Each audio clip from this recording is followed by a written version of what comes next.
Welcome to Matflix, video streaming from maternity experts. My name is Dr. Jenny Hall. I am the box sets curator at Matflix, a fellow of the Royal College of Midwives and a former editor of The Practicing Midwife. At Matflix, we bring together videos of talks from top maternity experts into box sets to support your continued professional development, study and revalidation. It is a perfect study accompaniment for midwives, maternity professionals, midwifery students and anyone thinking about a career in the maternity services. My job is bringing together the latest thinking area by area so you do not have to. Not only do you get the video of brilliant talks and relevant content in thematic box sets, you also get access to the audio version so you can listen on the commute or while you walk the dog. Plus links to the latest research in the relevant field, government policy documents, the presenter's PowerPoint and more besides. Sign up to Matflix now for the best video streaming from maternity experts.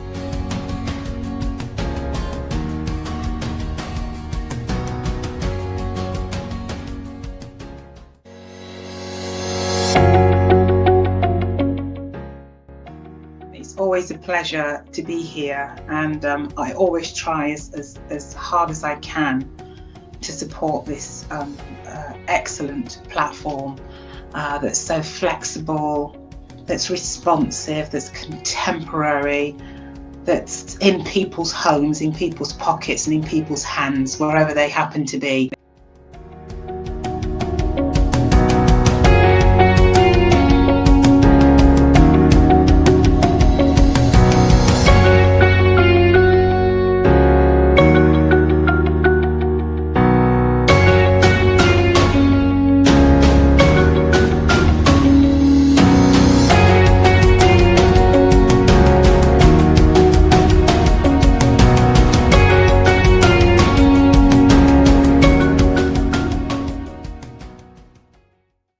I'm Nicole Rajan Brown. I'm a proud midwife and I'm proud to be supporting the Maternity and Midwifery Forum, who have helped me to grow, and for creating wonderful professional digital and online resources for midwives across the globe. The Maternity and Midwifery Forum ran their programmes free and online all through COVID.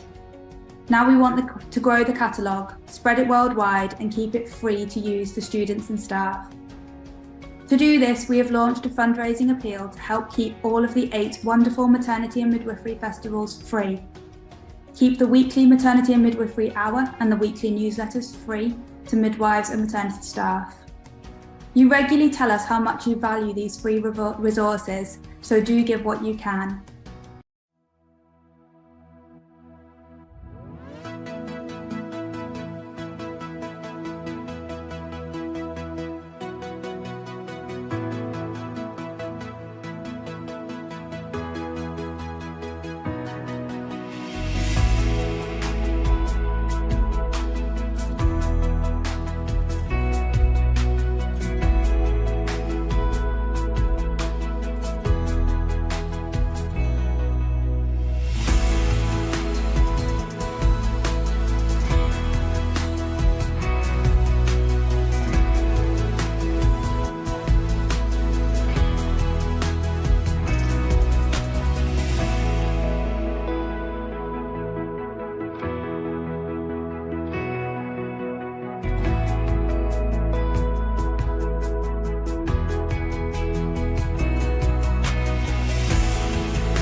Welcome to Matflix, video streaming from maternity experts. My name is Dr. Jenny Hall. I am the box set's curator at Matflix, a fellow of the Royal College of Midwives and a former editor of The Practicing Midwife. At Matflix, we bring together videos of talks from top maternity experts into box sets to support your continued professional development, study and revalidation. It is a perfect study accompaniment for midwives, maternity professionals, midwifery students and anyone thinking about a career in the maternity services. My job is bringing together the latest thinking area by area so you do not have to. Not only do you get the video of brilliant talks and relevant content in thematic box sets, you also get access to the audio version so you can listen on the commute or while you walk the dog. Plus links to the latest research in the relevant field, government policy documents, the presenter's PowerPoint and more besides. Sign up to Matflix now for the best video streaming from maternity experts.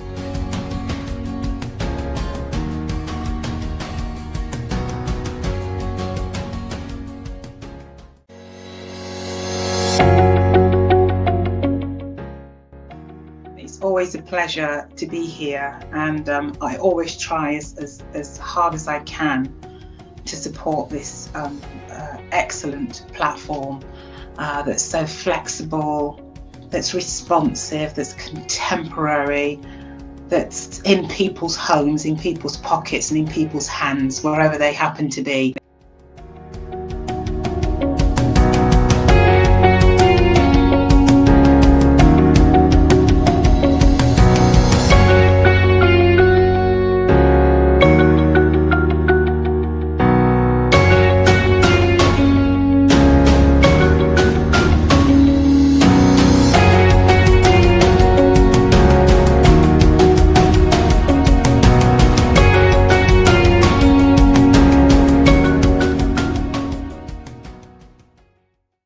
I'm Nicole Rajan Brown. I'm a proud midwife and I'm proud to be supporting the Maternity and Midwifery Forum.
And good evening, everybody, and welcome to the Maternity and Midwifery Hour.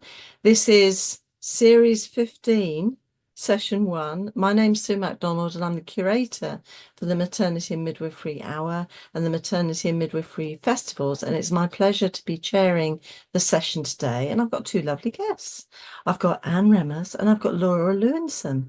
And because we always do this to our guests, it's always fascinating. We always put them on the spot and ask them to share a moment of their week with us. So I'm going to start with Anne because she's laughing. So she must have a really good moment of the week. So welcome, Anne. Please share your moment. Thank you so much, Sue. Well, I'm really into houseplants. I've just got more and more into houseplants since COVID.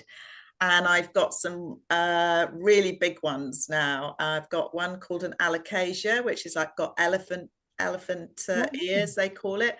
And this week it sent up a new leaf, and I've just watched it every day slowly come up and slowly unfurl until today it is fully open and standing proud. So that gave me a great deal of joy this week. Oh. Wow, that's a lovely moment of the week. That's really feels like spring, Yes, even though it's not. I know. It's not a technical spring plant. I don't know. Is It it? isn't, no, but I mean, house plants often don't, they don't do much growing in the winter. So, but this one's obviously very happy where he is, and Wow. yeah, there we go. Well, congratulations. Thank you. Congratulations, houseplant mum. That's wonderful. Now, Laura, can you top that one? Welcome. Oh, I don't think I can, and I was thinking maybe I should talk about my new fridge that I got that I was very excited about. A new very big fridge freezer. But I think that actually the thing that tops that, which is work related, is that I bumped into somebody that I looked after about a year ago in the supermarket, and we had a really nice chat, and she remembered lots of details about things that we had talked about, and her baby's now 1 year old, and he was there, so it was really nice to sort of see that kind of the other side, I guess, now that after she's had her baby. So I think that's lovely. That is a lovely moment, because Yeah. I always have, well, I don't always have problems, but I don't always recognize people immediately. And you sort of see them and think, I know you from somewhere. And then you think, if you spent a long time with them, you remember better, obviously. But that's lovely to get that sort of feedback on a year-old baby. How wonderful. Yeah. Thank you for sharing those two moments. Now I'm just going to just go through what I always do at this time, which is just to welcome our new people. I know we have a lot of regular participants, the Maternity Midwifery Hour. So you'll probably have heard this before. So you might want to have a quick sip of tea while I'm saying this, but we're reminded really that we're in our 5th year of the Maternity Midwifery Hour, and we were born through COVID. One of the good things about COVID, because obviously at that time, you remember the lockdown in March 2020, everything closed down. Though obviously hospitals and maternity units carried on because they had to provide care to women and babies and families, we couldn't go to conferences, study days, face-to-face activities, and we really wanted to provide something to help midwives and student midwives and people in the maternity services to connect with each other and also know what was going on. And at that time, we had a lot of material about COVID because we didn't know very much about it, and we were grappling with the difficulties and the scariness of it all.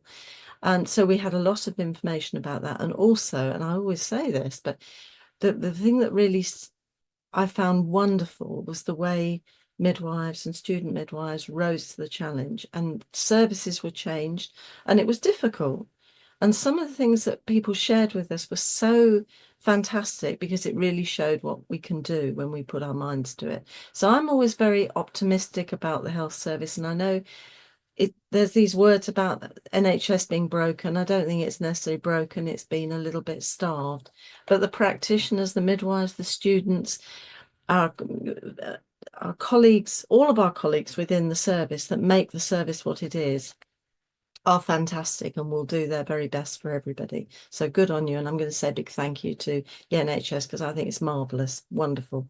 Okay. And I'm going to say now a little bit of news. Oh, no, I ought to remind people this is all recorded. So if you miss anything, if you have a power cut or you have to rush away, you will not miss a thing because you can catch up through Netflix. And that's on your little resources sheet. And you will notice you have a nice big resources sheet this week that Paul is sharing online. So make use of all the materials. You don't have to read everything, but it's quite irresistible. Some of these things are really good, so don't miss anything. Okay, now this week, a positive thing, new funding for 75 local authorities in England to support infant feeding and perinatal mental health. Always things that we as midwives are concerned about. So that's a really good, positive thing. The other really lovely thing, New Year's honours. Yes, it's the new year. I should have said Happy New Year to everybody. Happy New Year to you all. And I want to say a huge congratulations to Professor Sarah Kenyon, who's been made an MBE And she's a professor of evidence-based maternity care, and she was awarded this for services to midwifery. And also Wendy Ansell, who has also been awarded an MBE for her work with survivors of female genital mutilation. So two very rewarded people, rightly rewarded. So well done to them. And the other thing that's out today, and some of you may have heard bits on the radio this morning, there's been a new report out, and again, the links are in your resource sheet. Equality at Work, Miscarriage and Bereavement Leave, and this is the second report of session 2024 to 2025. And I will say there's some really interesting and useful examples in the annex of women who shared their experiences of bereavement and loss and the impact it had on them and what would have helped them. And that's really useful. It sort of comes alive rather than being a dry report. Often these government reports can be a little bit dry, but they're made better by real people's stories. And one of the conclusions is a baby loss certificate is good, but it's not enough. And the whole process needs more statutory support. And they also said there was good progress by employers, but again, need more, especially to support women who lost babies before the 24 weeks. So miscarriage, molar pregnancy and ectopic pregnancy loss. So that's a very positive report. There's an executive summary as well, so you can catch up with that as you're going. I'm also going to do a shout out to London South Bank University and Professor Calvin Morley and the team who are celebrating the innovative Elevate programme, which I'm sure Anne and Laura know about, because it's about supporting midwives in especially those in the ethnic minorities or global majorities. I don't know what the I'm going to hear more about that anyway, but they're having a big celebration at London South Bank today. And that brings us, see, I'm gallopy here. We're coming to look at Black maternity matters. And I'm really so delighted to have our two speakers this evening, because they spoke at Bath Festival and they're really fantastic. And I felt when they were talking, we haven't got enough time. We need more. So I'm so pleased they can come to be with us this evening. So we have Anne Remmers, who is the Maternity and Neonatal Clinical Lead for Health Innovation West of England, very much focused on the delivery of the Regional National Maternity and Neonatal Safety Improvement Programme. She's obviously a midwife. She's worked in NHS trusts in Bristol and South West Maternity Clinical Network in very senior roles. And she's currently the Midwifery Lead for Black Maternity Matters, which is a collaboration supporting perinatal healthcare staff to reduce the inequitable maternity outcomes faced by Black mothers. And also together is Laura Lewinson, and she's had an interesting career also a midwife, following being a maternity champion for Bristol, North Somerset and South Gloucestershire. Laura Lewinson became a diversity and inclusion lead midwife for University Hospitals Bristol and Western, focusing on improving outcomes and experience for racially minoritized people accessing maternity care. And this fits very well with Laura's main passion of health equity. So welcome to Anne and Laura. The screen is now yours, and thank you so much for coming this evening.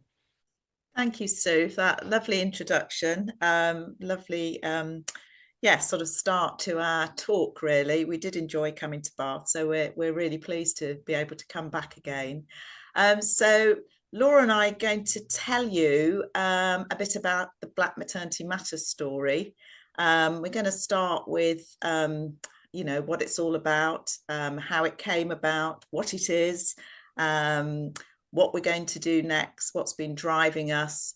So throughout the presentation, you will hear more about Black Maternity Matters, and also there's a short video for you to watch as well in the middle of the presentation. So if we move on to the next slide, really, I wanted to stress that Black Maternity Matters is a collaborative, and it's a sum of its parts. It really is. And we have been working with some really incredible, amazing people during the last over 3 years now that we've been working on Black Maternity Matters. This is a picture of some of us at our celebration graduation event last November. We have a graduation event for everybody that comes through the programme. And just to tell you a little bit about them, so Katie is from BCOCO, which stands for Building Cohesive Communities, and she's one of our anti-racist educators. Sona is from Black Mothers Matter, which is a community group who support and celebrate Black pregnancies. And they've been absolutely amazing and really instrumental in the journey that we've been on. And Aisha from Representation Matters, who heads up this organisation called Representation Matters, which really looks at addressing anti-racist practice and promoting practices that challenge racism. We've also, that's our little logo for Health Innovation West of England. We also were very well supported by the Health Foundation in our pilot. And of course, without our NHS trusts and organisations and local maternity and neonatal systems, we wouldn't have a programme at all, because they've really embraced this and come on the Black Maternity Matters journey with us. So that's a little bit about the collaborative. We'll say a little bit more later on in a bit more detail. So if we go on to the next slide, we often talk about our sort of 3 C's, our collaboration, courage and compassion. And I think the courage is something that we all have to have within us in order to challenge racism. So to put yourself forward, to be on the programme, to learn, to unlearn things that you know you've just considered as the norm for so long.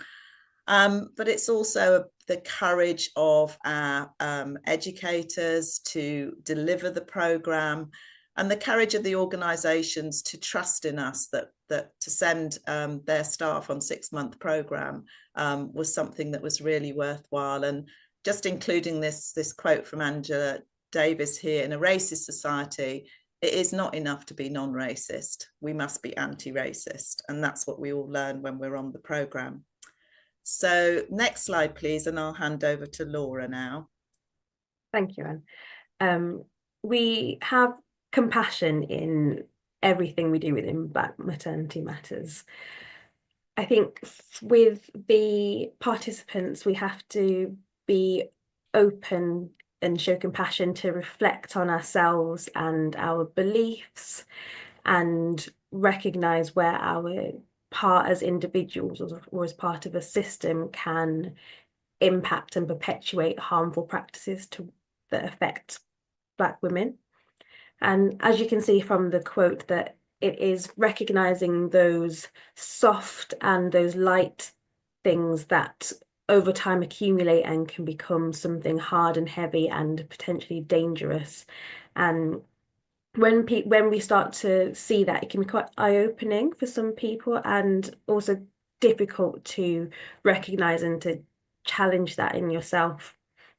So we did also need to have compassion towards ourselves to go on the journey to move forward. Next slide, please. So an overview of why Black Maternity Matters started. So I'm sure most people know about the statistics from the Embrace report, which there is a link to in the references, the resource list as well, which has been talking about for a long time that Black women still face significant disparities in maternal health outcomes. And there are various reports which show that Black women are experiencing higher mortality rates, stillbirth rates and traumatic births compared to their white counterparts.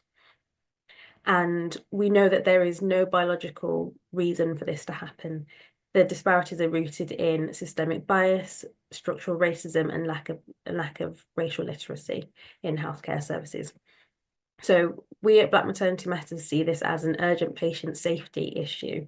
So the collaborative was launched in 2020 to bring together anti-racist program that is steeped in anti-racist education and bringing about measurable actions through quality improvement transformation projects for perinatal staff and senior leaders across the west of England. Next slide, please. And we like to start with this quote, which is from Sona, who is one of the directors of Black Mothers Matter. And we start with this quote as a reminder to us at every opportunity possible to say that we are moving the onus for reducing health inequalities away from the people who are at risk of experiencing them and moving the onus onto those who are providing the care. Next slide, please. Thank you. So there is so much evidence out there. Laura's already referred to the Embrace report. We've had a number of very large surveys of Black women's experience of maternity services. This one is a quote from the Birthrights report, Systemic Racism, Not Broken Bodies. And this was carried out in 2022. And the evidence that was gathered uncovered systemic racism in maternity care. And they surveyed a wide range of people, clinicians, obstetricians, midwives, lawyers, and over 300 Black and brown mixed ethnicity women and birthing people.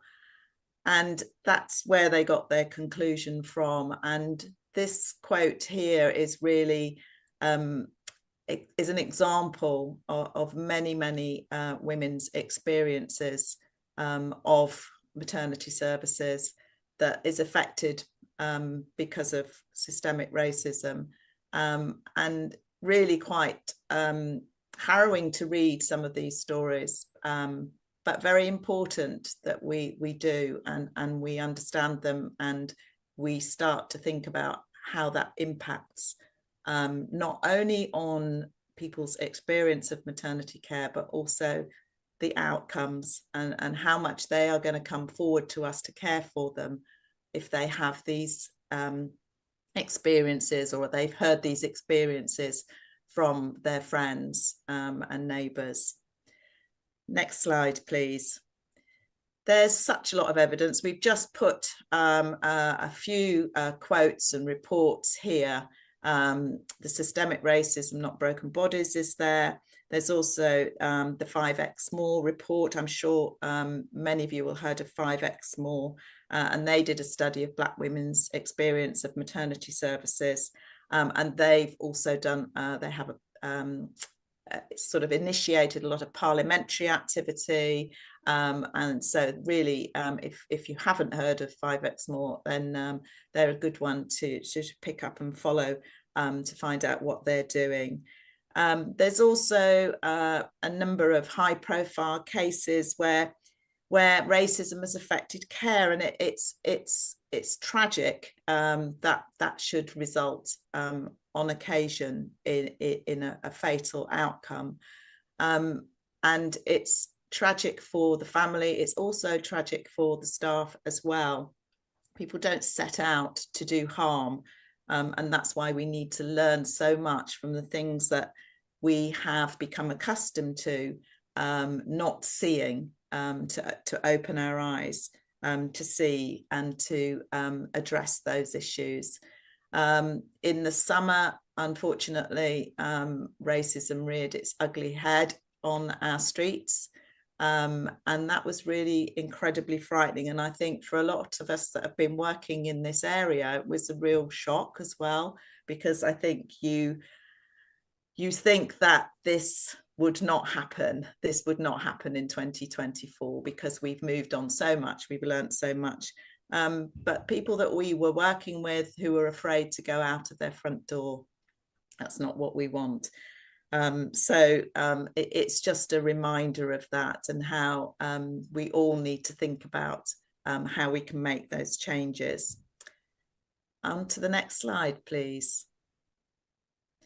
So our vision, and this, as Laura referred to, really this came out of a lot of conversations, and Black Mothers Matter were really kind of the inspiration for us to do something a little bit differently.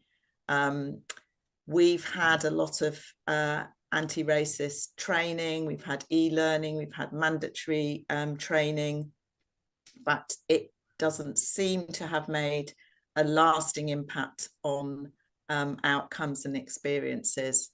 And they really felt very strongly that if we were going to do anything around education, anti-racist education, that we made sure that it resulted in improvement. So the programme has at its heart equality improvement, as well as the education. So our vision to reduce racial disparities through an anti-racism approach, and to really try and have that impact that over a period of time will transform our organisations into anti-racist organisations. And it's also important to move the onus away from women and babies racialised as Black, and instead onto our systems that perpetuate this. And our focus is obviously what we want as an ideal outcome is a reduction in morbidity and mortality, and improved outcomes and experiences. Next slide, please. Now, the next slide is actually a video. So a short 4-minute video that will tell you a little bit more about Black Maternity Matters from a film we made last summer. Black Maternity Matters is inspired by the vision that one day women racialised as Black will no longer be disproportionately in danger during pregnancy and the first year after birth of their babies.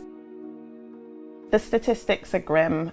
When I had my youngest child, I learned that as a Black woman giving birth in the UK, I was 5 times more likely to die during childbirth or up to 6 weeks after. The statistics continue to tell us that Black babies are more than twice as likely to be stillborn.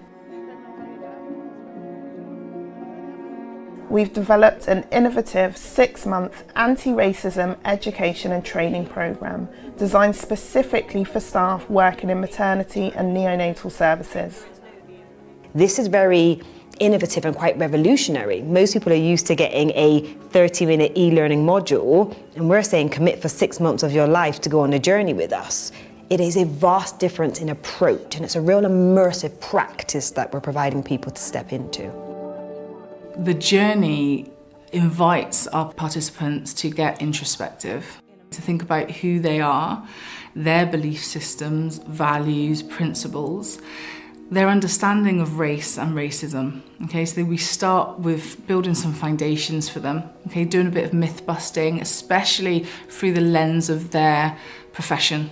Black Maternity Matters is making a difference on so many levels, but I think most significantly is the transformation of individuals and teams and organisations to really embrace and embed anti-racist practice and theory.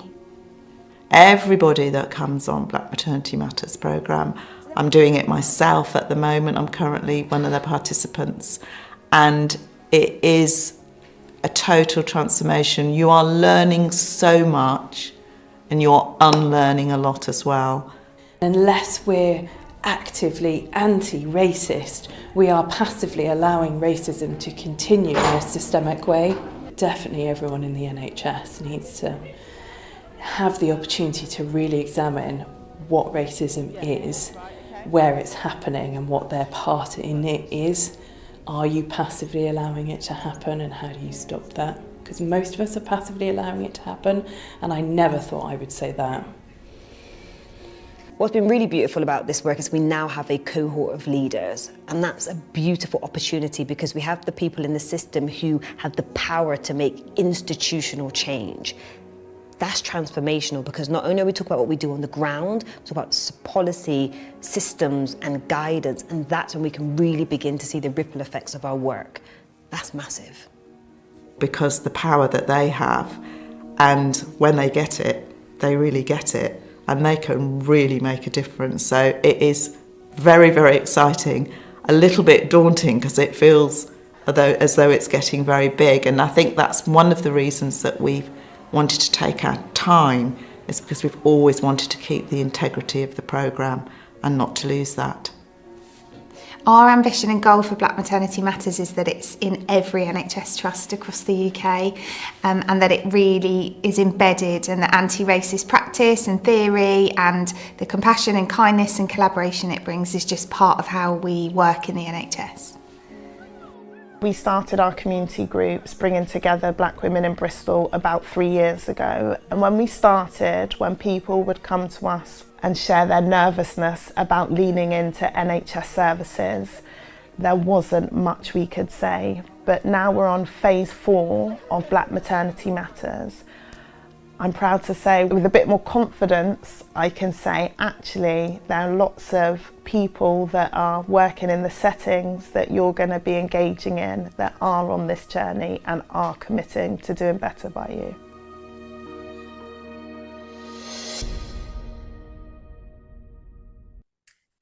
So there you saw Aisha and Katie, who deliver our training, and they're both highly experienced and have their own lived experience as well.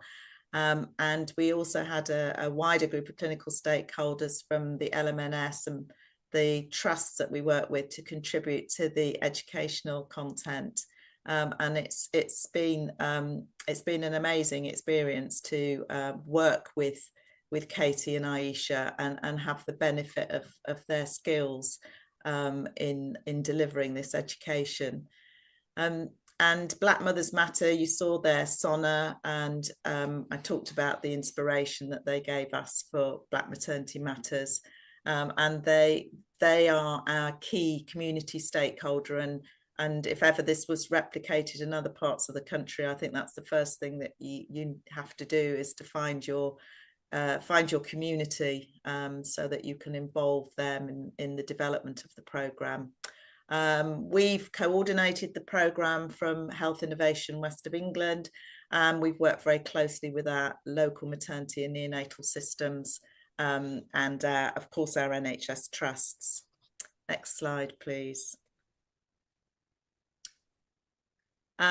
Collaboration I've already talked about. We do involve everybody wherever we can in sharing and celebrating and learning as well. There's still an awful lot for us to learn, but it has really been quite successful in terms of bringing people together from all different parts of the system and outside of the NHS as well, where we've sought expertise to be able to provide this programme. Next slide, please. Over to you, Laura. Thank you. So the Black Maternity Matters model. So it's a 6-month programme which consists of once a month having a face-to-face in-person session, followed by the next month will be a virtual book club. And all of this is grounded in anti-racism theory and practice with that perinatal context. For every cohort and every trust will have a maternity champion who is there to support and to lead in the sessions and outside of the sessions. And throughout the whole programme, we've got quality improvement coaching available, so that right from the beginning we can start to think about how we can turn the learning that we've done into measurable changes and measurable outcomes. So we start thinking about the projects throughout. Very exciting that after some evaluations we were able to develop a senior leaders cohort as well, which had senior leaders such as chief executives, chief nursing and midwifery officer from across the southwest, have been able to take part in a separate anti-racism journey, but also across a 6-month period with the same with a very similar format. And that felt really important to do so that we can make sure that the changes are happening from the top down as well as the bottom up, and making sure that we've got buy-in across the board so that we're making changes from as many different angles as possible. And Black Maternity Matters really feels like a community in a way, because once you've you've started on that journey, it doesn't really end at the 6 months. You're kind of part of the community for life, really. We have created specialist interest groups, which links people together from across the region who are doing similar quality improvement projects, so that we're all working together and sharing that learning. We have continued outside of the 6 months to have more discussions and having sessions on trauma-informed care, which was by another leading expert, which is a really fantastic session that I was able to attend on trauma-informed care. And we had another really important one was that we did a Brave Space sessions, which was for professionals who are racialized as Black to have a separate sort of restorative session, which to bring people together to connect, because we recognize that talking about racial trauma has an extra layer of difficulty if you are also somebody who potentially has experienced racial trauma yourself. And so over the course, we've had at least about 200 people across the Southwest who have joined the Black Maternity Matters community. Next slide, please. And here are just some of the photos from some of the cohorts that we've had so far. Next slide, please. And what makes Black Maternity Matters unique is that it really is more than a training program, because right from the beginning, we're focusing on how can we translate this learning into measurable action. And we know that organisations having their staff committing to a 6-month program is a really big ask and quite a brave thing to do for really stretched maternity services, and we're really grateful to be able to do that. But we know that having a 6-month program, which is a sustained period of learning, is really important to sort of embed that learning that we're doing and to go on that journey, because you can then take what you've learned in those sessions, go back to your place of work and start to see how this impacts on you, or see where the biases are in your place of work. And then you've got the opportunity to then come back to the people in your cohort to talk about it. So it's that kind of sustained, embedded learning that is really important to kind of continue the journey. And it just gives people the opportunity to come back and talk to the participants. And it's the compassion, courage, and collaboration that keeps the momentum of the project going as the participation increases over the cohorts. And the model is designed for the long term, to be able to grow and to be able to spread as far and wide as possible as the projects continue. Next slide, please. So just to show you a map so you can see geographically the area that we've been covering. We started in the Bristol areas, and that's where we've had the most cohorts go through. So that's why you can see the larger numbers there. And we've obviously also had a number of participants go throughout the other parts of the west of England, and the little 14 sitting there on its own, that's the number of people that have been outside of our west of England, and that's been growing all the time, and particularly with the Senior Leaders Programme. Next slide, please. So these are some quotes from people who have who from past participants. I won't read them all out, but it just really shows that picking out some of the areas was that the course should be mandatory for everybody working in perinatal services, that Black Maternity Matters is a journey and a period of continuous learning.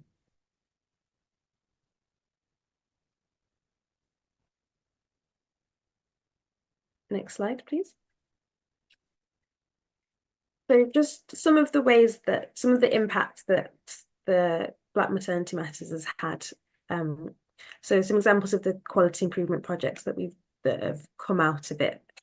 So some of is examples of direct patient care. So whether that is introducing silk hair bonnets in theatres for anybody that has afro, curly or coily hair, to be able to protect the hair, which we know is very important when going into theatre, having plasters, having black and brown plasters for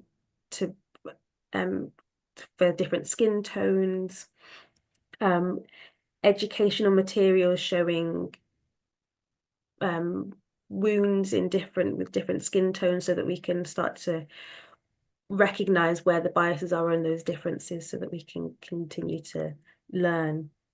We've had people doing research, looking at local data and looking at health outcomes, research into the bias in oxygen SATs probes, and lots around education and trying to continue and spread that learning. So whether it's having the language to speak about anti-racism confidently with colleagues, and embedding anti-racism into all of our education materials and study days.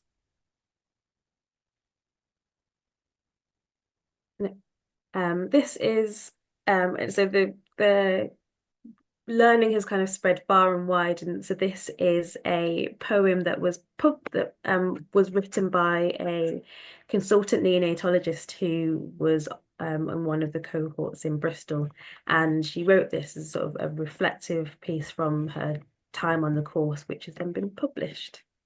So it's very nice, from Beth Osmond. Next slide. Another project that we've been doing is very much focusing on continuing that community collaboration. So we've set up an early pregnancy support clinic, which is very kindly hosted in an already running organisation by Refugee Women of Bristol. So we go every week, and we're there to support people with some of the barriers that can come up in accessing healthcare. For example, the booking forms that are online are only in English, which is a massive barrier if you aren't able to read or write in English. So we are there to help people with filling out the forms, giving that early pregnancy advice, in helping people to navigate the services, and just sort of working out where they're bridging the gaps that maybe are coming up as barriers for people women accessing maternity care. Next slide. And there's been collaboration with more organisations, for example, Black Mothers Matter. They now run a weekly antenatal group, which is run by Black women for Black women, and it's a really kind of great space to build community. And we have a midwife goes to that group every week as well, to kind of continue that collaboration and be able to have a familiar face and continuity when women come in to have their babies. We've also been able to work with Reframe Photography Project, which is around recognising the biases in textbooks and trying to build a library of photos so that we can recognise different conditions in different skin tones. Next slide. Thank you. So we have, throughout the whole, every cohort, we have been evaluating through a pre-course questionnaire and a post-course. It's really, we've been evaluating the impact of the training on the participants. We are keen now to move into more looking at the impact on outcomes and experience. That's something that is in our forward thinking. This is very much from the perinatal cohorts that have undertaken the course. Once we had started, and we started with maternity support workers and midwives, we then realised we needed to bring in obstetricians, neonatologists, the wider team.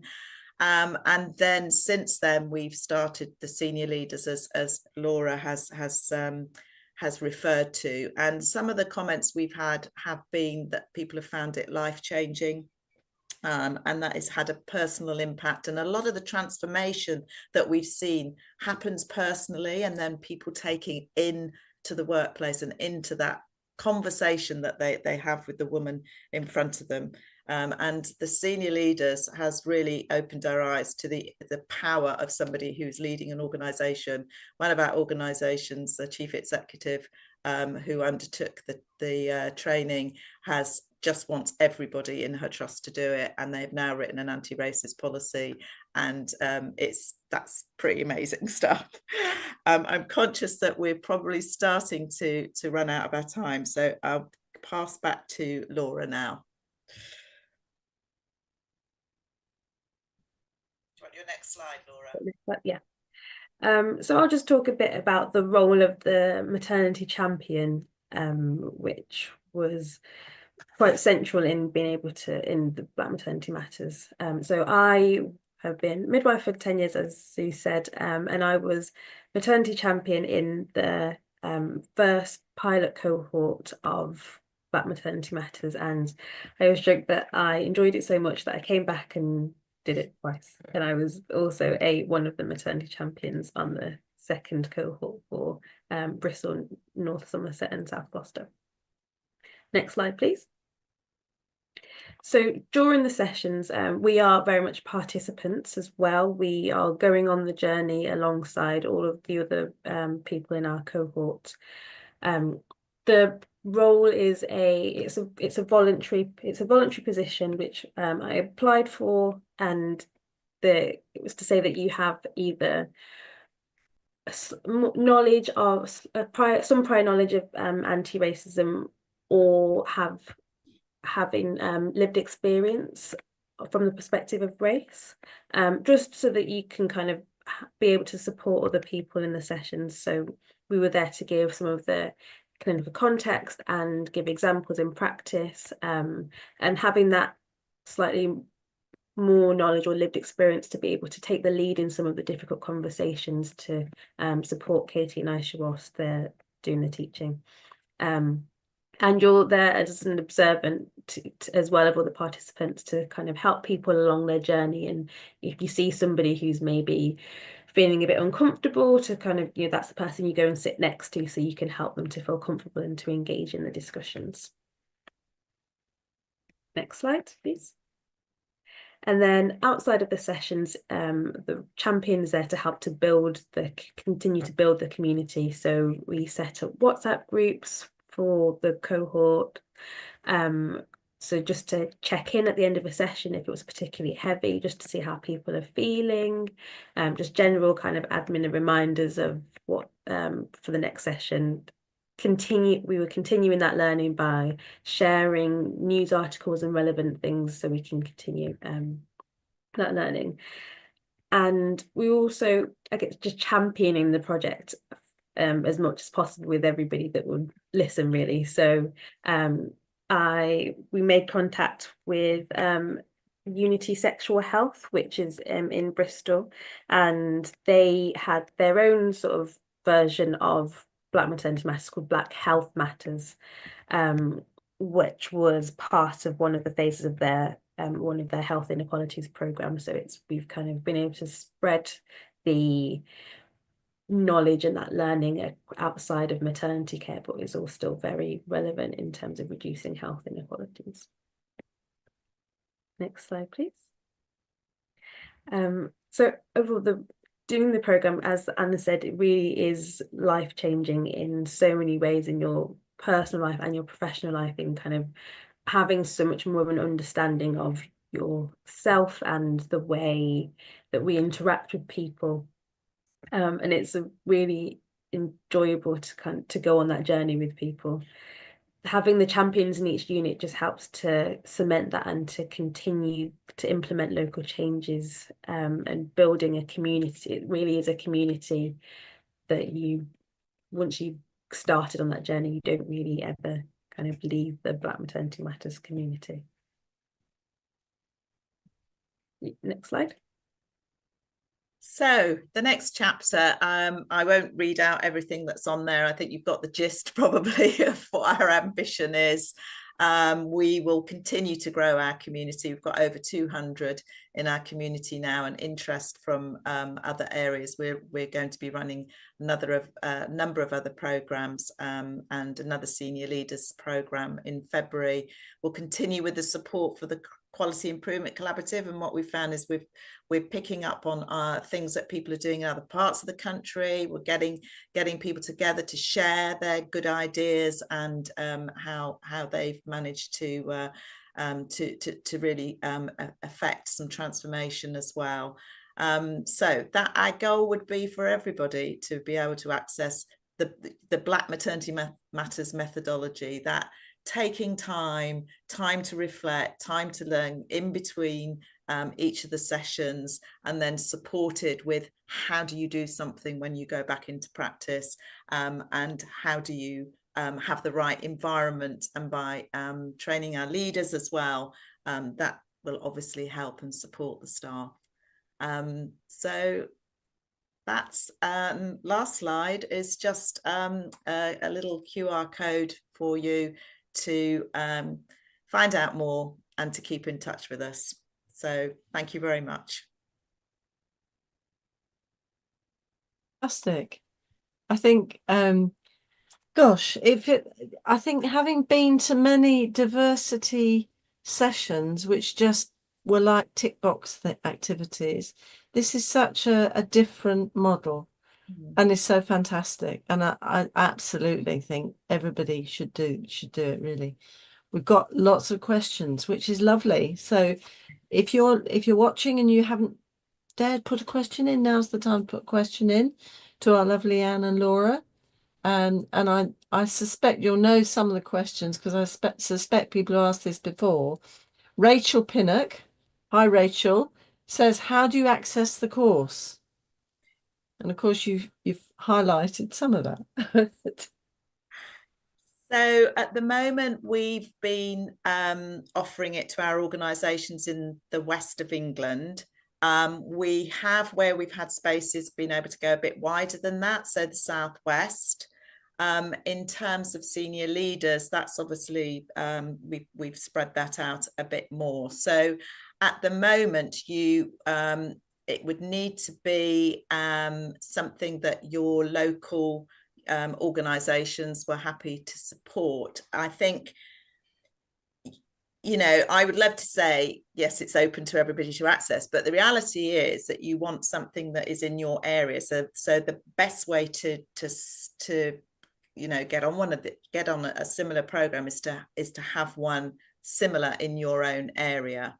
But contact us if you want to talk about that, because we might be able to put you in touch with somebody that's thinking about setting up a new program. We don't know of anybody at the moment, but that is something that ultimately we would want. So the short answer is, if you live in the west of England and the southwest, then it will be something that you'll be able to apply for easily. If you're outside of that area, we'd need to have a conversation.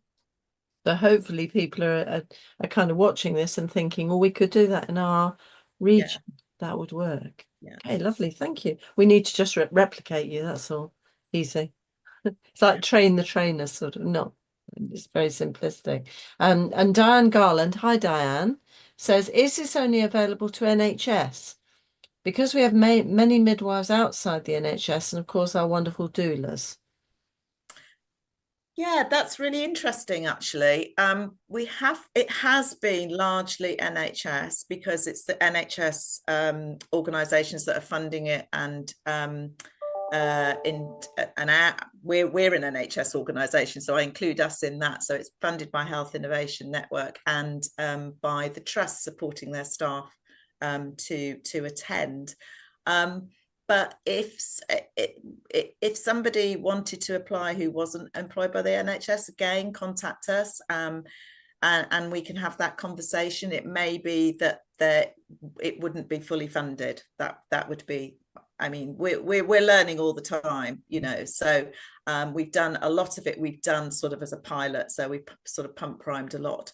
But there's no reason why it really, we want it to go to people anybody who's working in an area who is providing perinatal care. So that could be in or outside the NHS. I mean, our anti-racist educators are outside the NHS, so they're business women, you know. So we have that model. So again, I think it'd be something probably better to contact us about. Well, I guess an underpinning issue is that this is an investment, really, because if anybody thinks about the cost, the human cost and the resource cost of the perinatal morbidity or mortality that's suffered by Black and brown women, and how you could reduce that has to be worth it, apart from anything. Absolutely. I've just got a comment now, and this is from Joyce Adu Amankwa.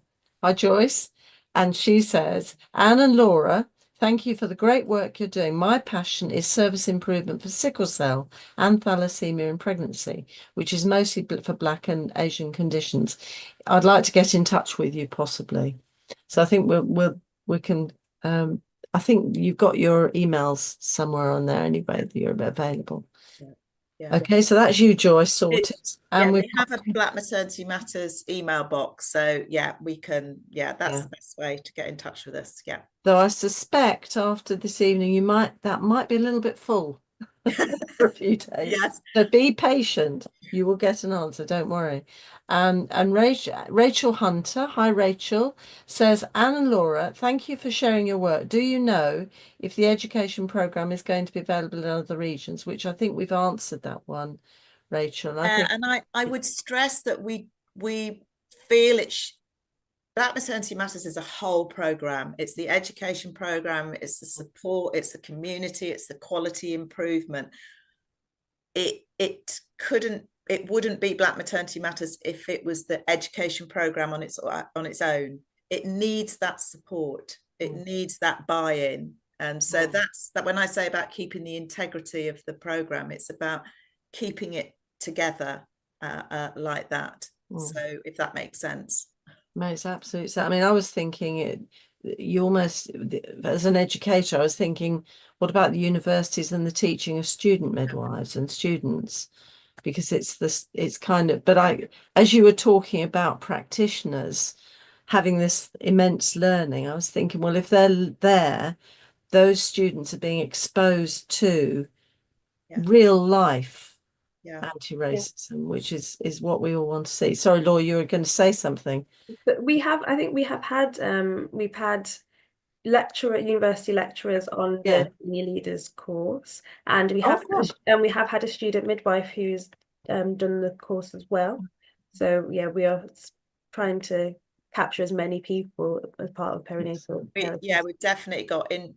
We are speaking to the universities about the students, and we have done some sessions for them as well. Yeah, so it's very important. You're absolutely right. I think everybody who's watching wants to do this programme, basically, very simply.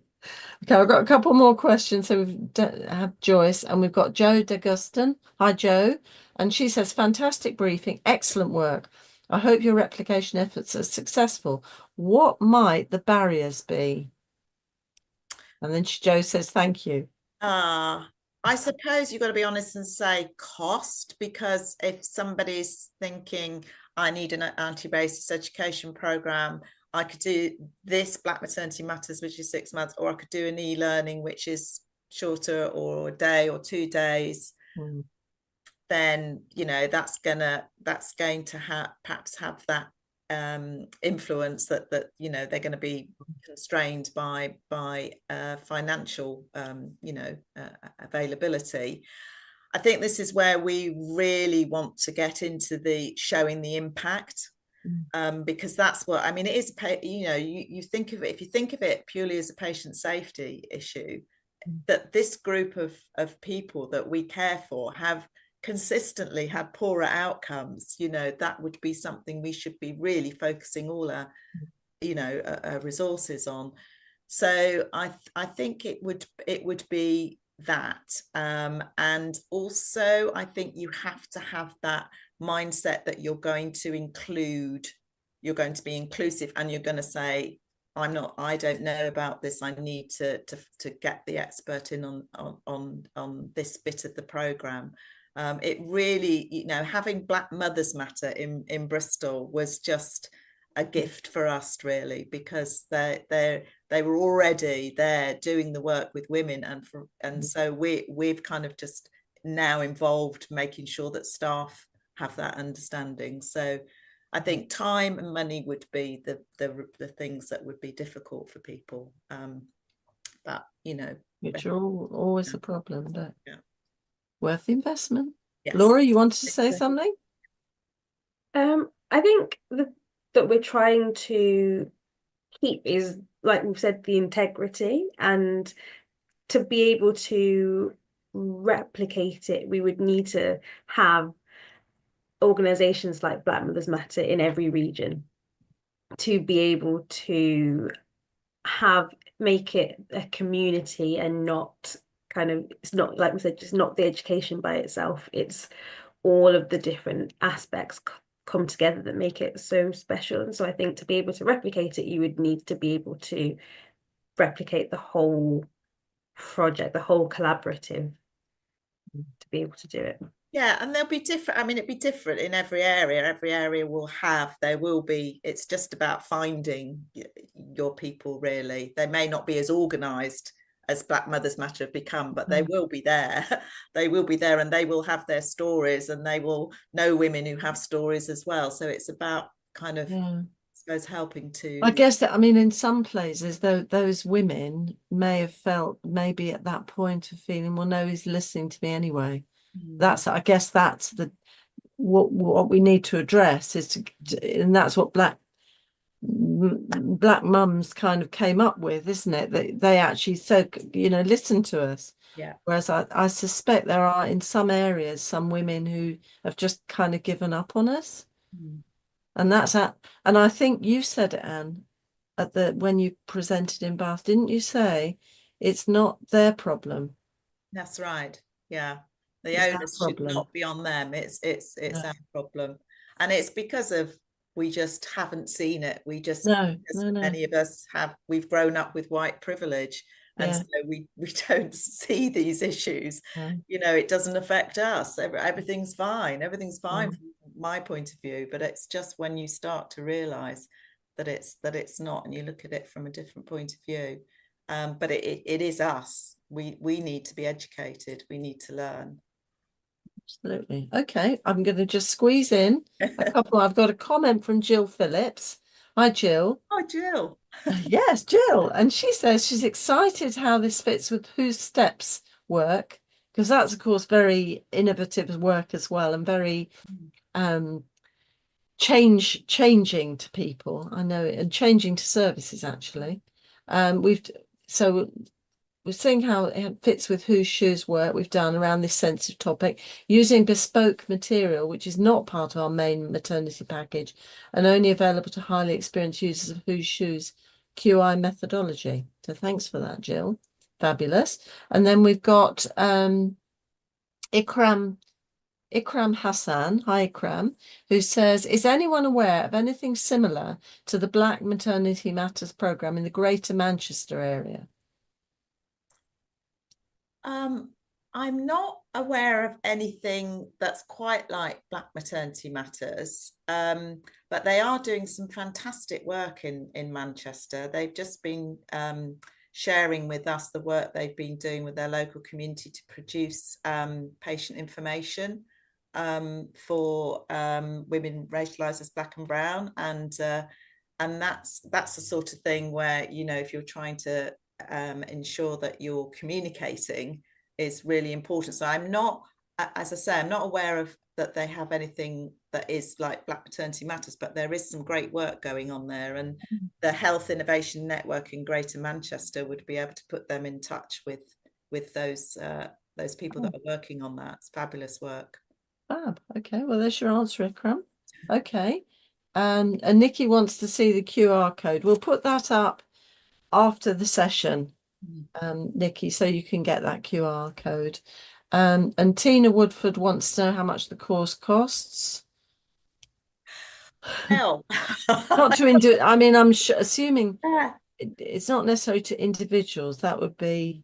That's the thing. We haven't, you know, at the moment, as I say, we've been, there's been resources coming from the Health Innovation Network, the trusts and organisations. They're obviously, when releasing staff, they're picking up the staff backfill, and the local maternity and neonatal systems have been putting funding towards funding the champions to have the time, and also for the expert input. So it would depend on, I mean, at the moment, we're probably not, I wouldn't want to give a figure because it's probably not realistic. But if yeah, we're getting closer to having a figure on that, I think. I'm not sure if Tina means how much can you buy it yourself? I mean, could I book in for it? I'm not sure. I'd have to check up with Tina. Yeah, I think if you're out of area, you just, it would be, you need to contact us. But as I say, at the moment, we haven't been widely advertising it out of area. I think you've probably got enough to do at the moment, haven't you? Yeah. Okay, we've got Yvonne Simpson wanted to know if it was available to student midwives. And I think you've answered that because you've had a student midwife on the program. We have, and we would, as Laura said, and we would definitely be happy to have student midwives. It was great, and also, you know, those conversations with the local universities. Because as these things happen, that it cascades to students within the program, and I'm very conscious that the curriculum is always really full for student midwives. Our so Nushan, who works on the program as well, and Sona and Aisha from Black Mothers Matter go in regularly to talk to the university, the student midwives at the local university. Yeah, they're well cared for. Okay, we've got Sharon Gibbs. Hi, Sharon. I'm an EDI midwife lead and would like to discuss the anti-racist policy outside this meeting. So you need to just contact Anne and Laura for that. For you, Laura. Yeah, absolutely. Please get in contact. And then I think that mostly those I'm just checking we've dealt with all the questions. I'm very conscious of the time, and as I always say, this hour in the week is always the quickest hour in the week. But I think what I should do is say to both Anne and Laura, huge thank you for the work you're doing, and also for coming to share the work. And it would be nice to be able to think of coming back to share some of the outcome work, because that is also when it gets very exciting. But I'm also going to give you both the last word, or a last word before I just wrap up. So, Anne, if you could change one thing, or to get one thing done with this program. Oh gosh. I almost need a minute to think about this. That's it. I mean, you know, if I could change one thing, I would start educating in schools.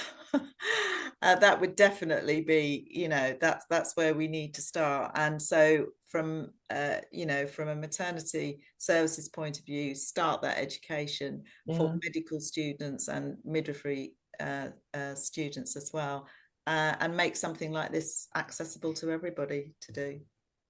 Yeah, that's more than one thing, isn't it? Yes, no, that's quite a big thing. And before last summer, I'd have said, we're on a route and we're okay, but not at all.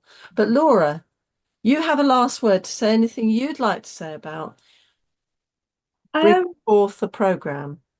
I think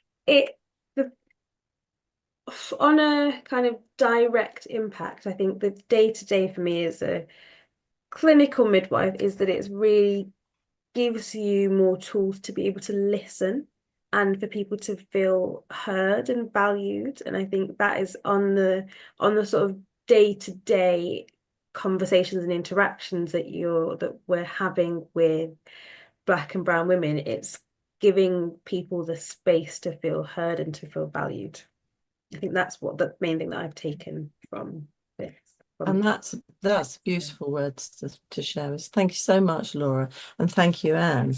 Now I've got to wrap up now because this is the shortest hour in the week, shorter than any other hour in the week at all. So I say a big thanks to Anne and Laura for joining us and providing all this information and all the resources and being available. Presumably there's going to be a lot of emails rushing around to both Anne and Laura for their expertise.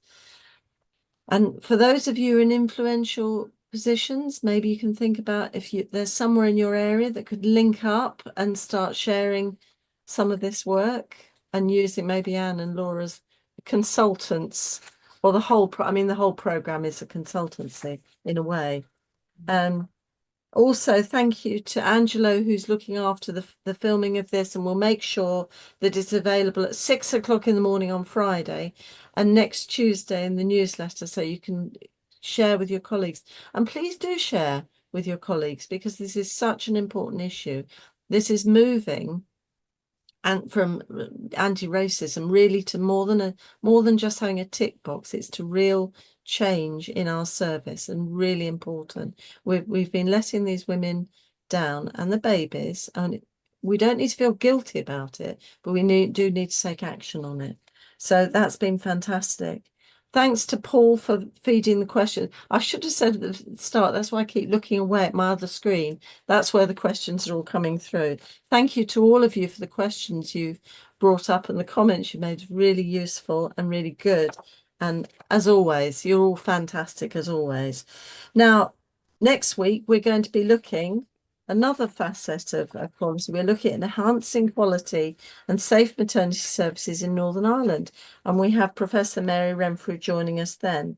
So in the meantime, in between maybe registering for the festival in London on the 11th of February, in the meantime, take care of yourselves, and we'll be here next week, same place, same time. Take care. Thank you. Thank you.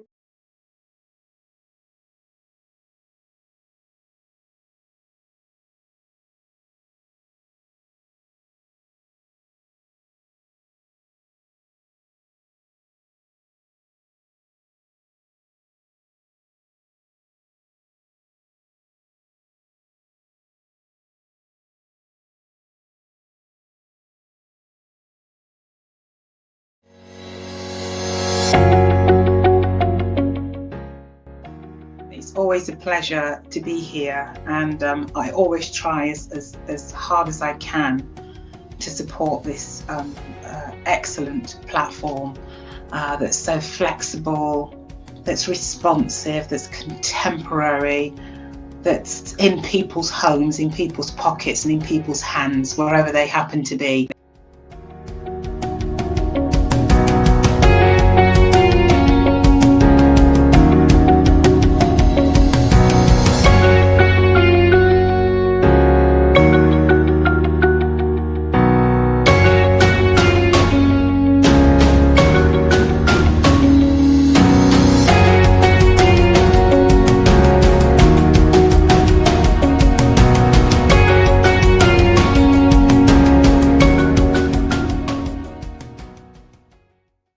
I'm Nicole Rajan Brown. I'm a proud midwife, and I'm proud to be supporting the Maternity and Midwifery Forum, who have helped me to grow, and for creating wonderful professional digital and online resources for midwives across the globe. The Maternity and Midwifery Forum ran their programs free and online all through COVID. Now we want to grow the catalogue, spread it worldwide and keep it free to use for students and staff. To do this, we have launched a fundraising appeal to help keep all of the 8 wonderful maternity and midwifery festivals free. Keep the weekly Maternity and Midwifery Hour and the weekly newsletters free to midwives and maternity staff. You regularly tell us how much you value these free resources, so do give what you can.